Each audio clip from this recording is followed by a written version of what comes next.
on Yorkshire, it's news time with ITN. From the studios of ITN, the news and sport with Carol Barnes and Graham Miller. Good evening. Welcome to the programme. The headlines tonight. Sinn Féin leaders to make their historic Downing Street visit within a fortnight.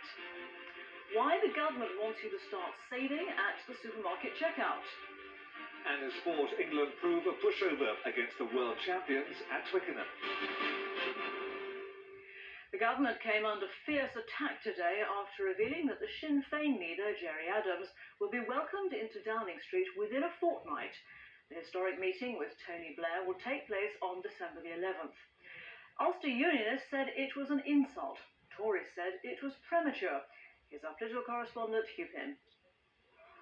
There was unionist anger last month when Tony Blair went to Stormont and behind closed doors shook hands with Gerry Adams, the Prime Minister receiving a hostile reception later that day in a Belfast shopping mall. Now Mr Adams and a Sinn Féin delegation have a date for a meeting in Downing Street, a move which ministers say is intended to bolster the peace process. What it indicates is a desire by the Prime Minister to drive the talks process forward, to show his determination to do everything which is within his power to bring peace in Northern Ireland. Sinn Féin say the meeting has great symbolic importance. Yes, of course it does, and I think that it is, a demonstration by the British government of their serious intent, so we applaud that. The meeting between Tony Blair, Mo Mowlam and the Sinn Féin team may well take place in the Cabinet room. 6 years ago, ministers dived for cover under the table after this. The IRA mortar attack on Downing Street, and the Tories as well as unionists say Sinn Féin should not now be going into number 10. To see the Prime Minister and to see him in Downing Street is giving them far too much, far too early, without anything in return whatsoever. It's unbelievable that the Prime Minister and the Secretary of State have not recognised the significance of meeting an unreconstructed terrorist in the mouth of Christmas.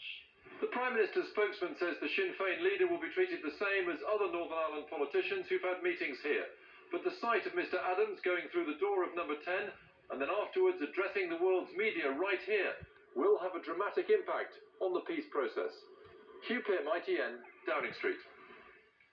The government will unveil plans next week to make its new tax-free savings accounts available at supermarkets. The aim is to encourage more people, especially lower earners, to invest for the future. Andrew Simmons has the details.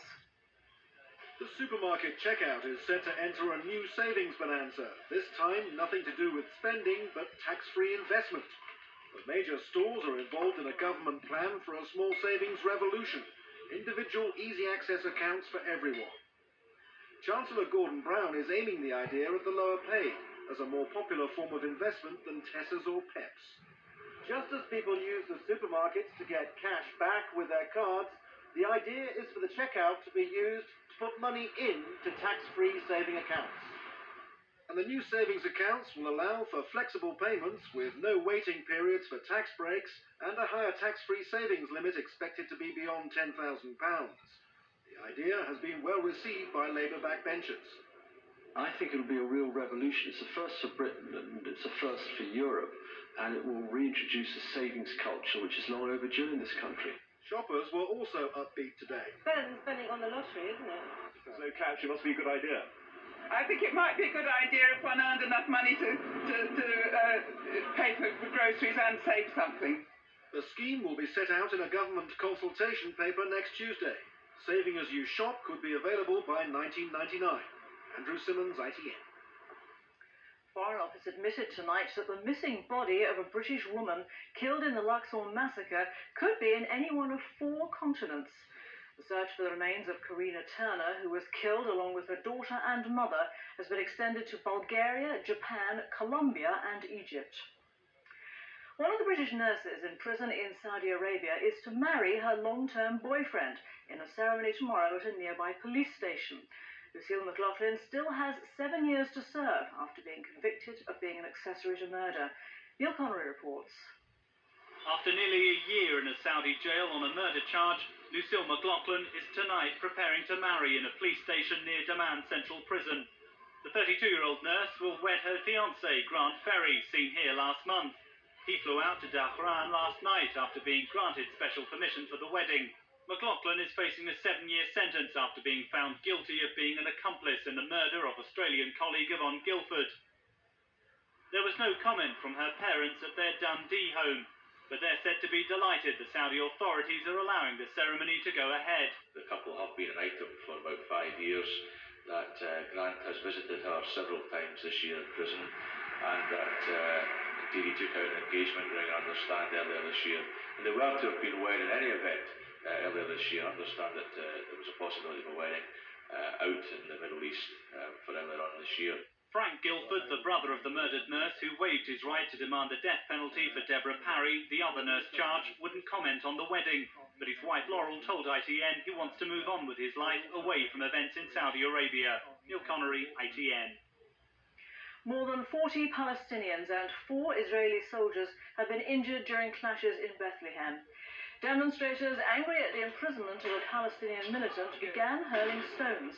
Israeli soldiers responded with rubber bullets. Winnie Mandela refused to answer questions about the murder allegations against her today. She was in Soweto to open the house she once shared with Nelson Mandela as a museum.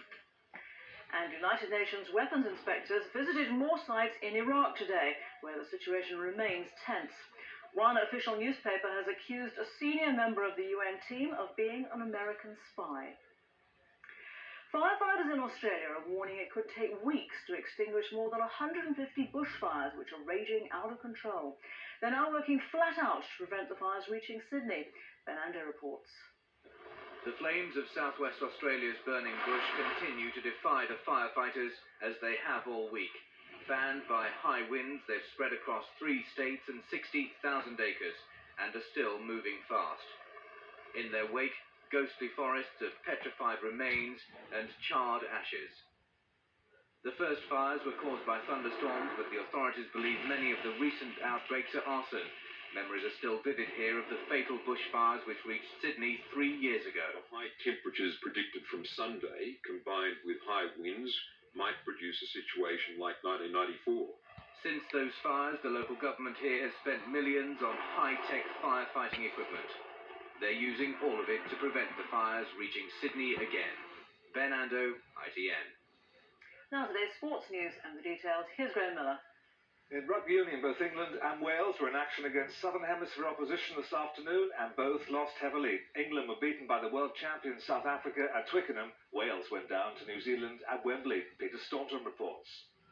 One thing certainly improved for England, Cat's kicking. Dismal last week, today the skill and the luck returned to give his team an early 6-point lead. And when a terrible defensive mix-up allowed Greenstock a run to glory, the Twickenham faithful were dreaming of overturning the world champions, who promptly powered their way back into contention thanks to a bulldozing Garvey. When Cat was carried off, England were in trouble. Simon sighed through a wall of static white shirts at the start of a totally one-sided second period.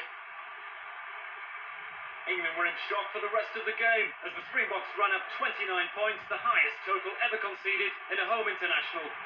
You want to win these games and you get no pats on the back for coming second, so we're all pretty down, which is a bit disappointed, so we've got to sort of regroup for Monday night now.